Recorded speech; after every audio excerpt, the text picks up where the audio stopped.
duduk perkara dan seterusnya dianggap. Revisi keempat Undang-Undang Mahkamah Konstitusi disepakati menjadi usul inisiatif DPR pada 15 Februari 2023 bersama dengan Menko Polhukam Mahfud MD.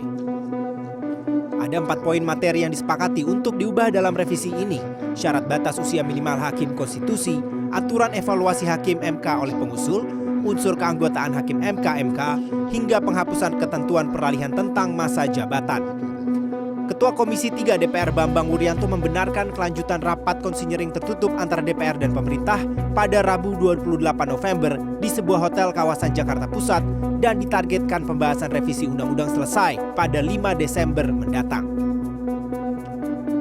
Hakim Mahkamah Konstitusi Eni Nurbaningsih mengaku tak pernah mendengar soal proses revisi Undang-Undang MK di DPR bersama dengan pemerintah, termasuk substansi pokok yang dibahas. Pakar Hukum Tata Negara UGM, Zainal Mokhtar Arifin mempertanyakan urgensi pembahasan cepat revisi Undang-Undang MK di tengah tahun politik menjelang pemilu 2024. Apalagi publik masih diingatkan tentang sejumlah kontroversi rekayasa hukum yang terjadi di MK terkait pencalonan Gibran.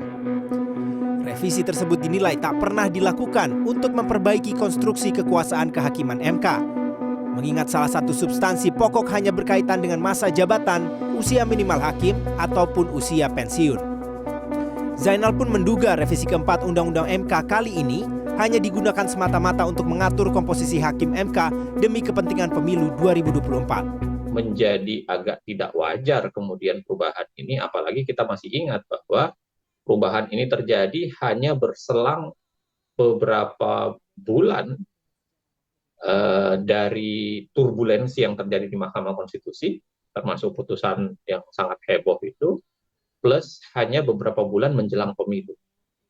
Jadi sulit untuk membacanya kalau tidak ada kemungkinan bahwa ini bisa terjadi kaitannya dengan pemilu 2024 dan mengubah konfigurasi hakim untuk menuju ke arah pemilu 2024. Hingga berita ini dimuat, sejumlah anggota Panja Revisi Undang-Undang MK dari Komisi 3 DPR dan pemerintah sedang menjalankan rapat konsinyering tertutup. Mereka tak memberikan jawaban kepada CNN Indonesia soal substansi pembahasan dalam rapat tersebut.